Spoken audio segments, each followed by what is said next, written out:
ছাত্ৰ ছাত্ৰীসকল আজি আলোচনা কৰিম ক্লাছ 8ৰ বছৰীয়া পৰীক্ষাৰ গণিতৰ প্ৰশ্নবোৰ।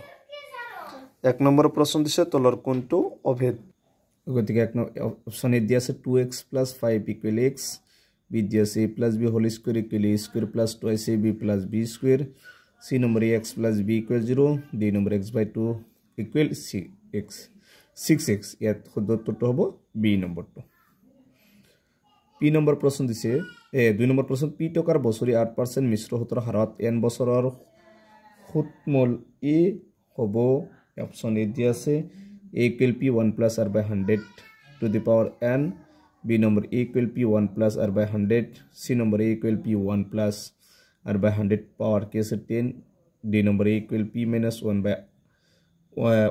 r/100 to power n। গতিকে অপচন ৰাইট আনসাৰ হ'ব অপচন এ।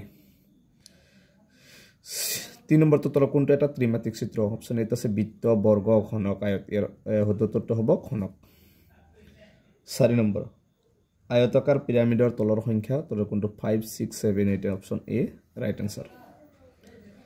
5 নম্বৰ এটা ঘনকৰ প্ৰতিটো বাহুৰ দিশ a একক হলে ঘনকটোৰ পাৰ্শ্ববিষ্টকালি হ'ব। যদি মুঠ পৃষ্ঠকালি 6a² আৰু পাৰ্শ্ববিষ্টকালি কৈছে গতিকে বি নম্বৰ অপচন 4a²। তাৰ 6 নম্বৰটো 6y ৰাখি দুটা প্ৰত্যক্ষ সমানুত থাকে তলৰ কোনটো সত্য। গতিকে এইটো হ'ব option B. 7 number x³ - y³ উৎপাদক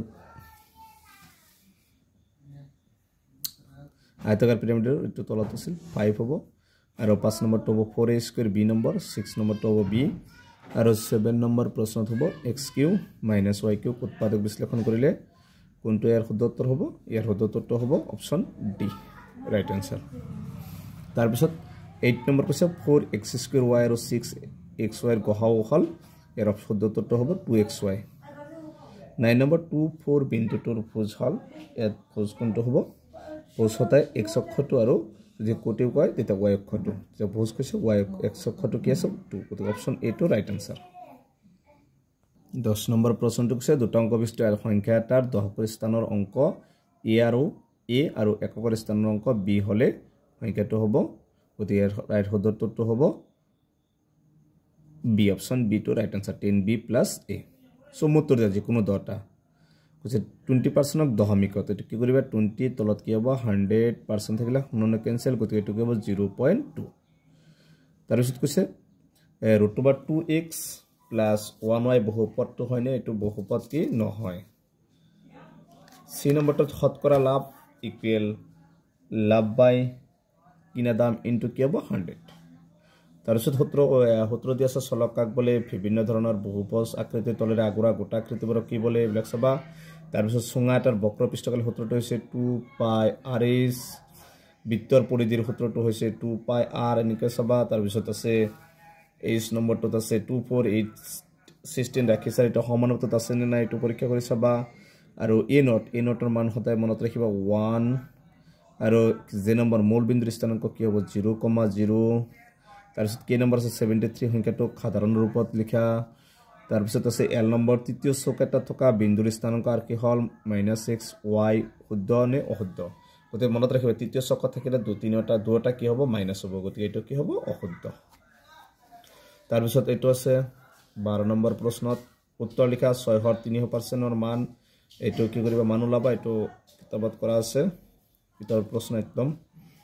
বি নম্বৰ কোন এটা বস্তু ছপা মূল্য 8 টকা হলে বিক্ৰী মূল্য 86 টকা হলে ৰেহাইৰ হাৰ নিৰ্ণয় কৰা। এইটো কিতাপত দিয়া আছে ৰেডি। সি নম্বৰ 2p² - 3pq + 6q² লগত কি যোগ কৰিলে 3p² - 2pq - 4q² হ'ব। এইটো কিতাপত দিয়া আছে। ডি নম্বৰ যদি x + 1/x = 4 তেন্তে x² + 1x² মান ওলোৱা। এইটো ধুনীয়াকৈ কিতাপত দিয়া আছে। তাৰপিছত ই নম্বৰটো আছে প্লেটনিক সলিডছ কাক বোলে এইটো কিতাপত দিয়া আছে। এফ নম্বৰ অইলাৰ সূত্ৰটো দিয়া আছে। জি নম্বৰ কিতাপৰ পৰা আহিছে এইবিলাক চব। এটা ৰম্বাছৰ কৰ্ণ দুডালৰ মাপ 15 সেমি আৰু 18 সেমি। ৰম্বাছটোৰ কালি ওলাব লাগে। এইচ নম্বৰ 14 সেমি উচ্চতাৰ এটা বেলনৰ বক্ৰ পৃষ্ঠকালি 88 সেমি²। বেলনটোৰ ভূমি ব্যাসাৰ্ধ কিমান হ'ব। তাৰপিছত 14খন কিতাপৰ দাম আই নম্বৰ 336 টকা। তেনেকুৱা 25খন কিতাপৰ দাম কিমান হ'ব।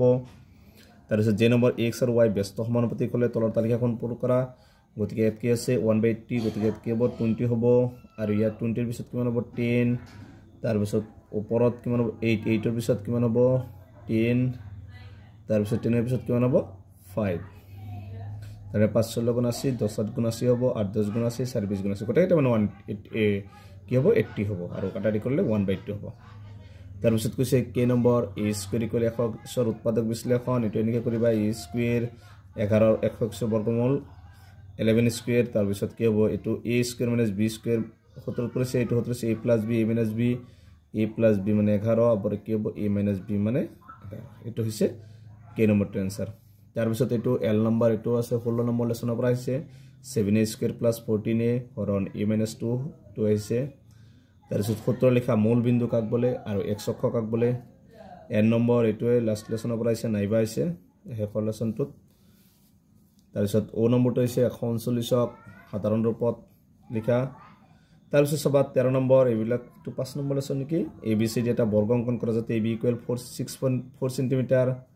তাৰপিছত আছে এৰ উপাৰ্জন বিতকৈ 60% বেছি বিৰ উপাৰ্জন এতকৈ কিমান শতাংশ কম এটো কিতাবৰ পৰা আহিছে তাৰপিছত 15 নম্বৰ প্ৰশ্নটোত আছে যে এই ৰাশিটো এটা ৰাশি দিয়া আছে বহুপদ ইয়াত কিমানটা পদ আছে কিমানটা চলক আছে ৰাশিটো বহুপদ হয়নে x² y ৰ সাংখ্যিক হক কিমান y ৰ সাংখ্যিক হক কিমান ত্ৰিৰাশিটোৰ মাত্ৰা কিমান গতি এটো কিতাবৰ পৰা আহিছে ডাইৰেক্ট তাৰপিছত 16 নম্বৰ 6x² - 7x - 3x + 1 এৰ হৰণ কৰিব লাগে তাৰপিছত ত্ৰিভুজীয় পিৰামিডৰ ক্ষেত্ৰত অইলাৰ সূত্ৰটো সত্যাপন কৰিব লাগিব তাৰপিছত 18 নম্বৰ আছে দুটা বেলুনৰ ব্যাসাৰ্ধৰ অনুপাত 2:3 আৰু হেয়তৰ উচ্চতাৰ অনুপাত 5:3 বেলুন দুটাৰ আয়তনৰ অনুপাত ওলোৱা এটো কিতাবৰ পৰা আহিছে ডাইৰেক্ট তাৰপিছত 19 নম্বৰ এখন গাড়ীয়ে 90 কিলোমিটাৰ ঘণ্টা দ্ৰুতিত গতি কৰিলে এটো আহিছে পেজ নম্বৰ কিতাবৰ 296 পেজৰ আছে তাৰপিছত 20 নম্বৰ 24 জন শ্ৰমিকে এটা ৰাস্তা 30 দিনত নিৰ্মাণ কৰিব পাৰে ৰাস্তাটো 18 দিনত নিৰ্মাণ কৰিবলৈ কিমান জন শ্ৰমিক লাগিব এটো পেজ নম্বৰ 299 বা 294 ত মান আছে সবা তাৰপিছত 21 নম্বৰ উৎপাদক বিশ্লেষণ কৰা এটো 11 নম্বৰ লেসনত আছে নেকি আৰু এই দুটা আছে 16 নম্বৰ লেসনত তোমালোকে চাই লবা এইবিলাক পঢ়াইছিল আগত তাৰপিছত তলত দিয়া বিন্দুৰ স্থানাংক সমতল স্থাপন কৰা এটো কিতাবৰ পৰা আহিছে 23 নম্বৰ 12 ডাল পেন্সিলৰ কিনা দাম 15 ডাল পেন্সিলৰ বেচা দামৰ সমান শতকৰা লাভ লোকসান লোৱা কিতাবত আছে তাৰপিছত অৰ আহিছে 20% ৰেহাই দিয়ে এযোৰ জোতা 720 টকাত বিক্ৰী কৰা হল জোতা জোৰৰ ছপা মূল্য কিমান তাৰপিছত আহিছে সৰল কৰা এটা দুটা এইবিলাক সৰল কৰা হৈছে তাৰপিছত 25 নম্বৰত আছে কাকৰ চিত্ৰ abcd এটা বৰ্গ আছে যাৰ বাহুৰ দৈৰ্ঘ্য 21 cm ab আৰু dc দুটা অৰ্ধবৃত্ত হলে আচ্ছাদিত অঞ্চলৰ কালি ওলাব লাগে আৰু নাইবা আছে তলৰ abcd ট্ৰেপেজিয়ামৰ ad সমান্তৰাল bc আৰু ab লম্ব bc যদি ad = 30 cm bc = 46 cm আৰু dc 20 cm তেন্তে abc ট্ৰেপেজিয়ামৰ কালি ওলাব লাগে 26 নম্বৰত আছে এটা চতুৰ্ভুজ abcd অঙ্কন কৰিব লাগে যাতে ab = 5.2 cm bc = 6.3 cm cd = 5.4 cm ad 5.8 cm আৰু কৰ্ণ bd = 7.1 cm নাইবা হিছে উৎপাদক ইংৰাজী প্ৰতিশব্দ লিখিবলৈ উৎপাদক সূচক উৎপাদীকৰণ অভেদ পৰিসীমা আয়তন কালি দ্বিমাত্ৰিক চতুৰ্ভুজ আৰু অঙ্কন একেটা আছিল ক্লাস 8 ৰ গণিতৰ প্ৰশ্ন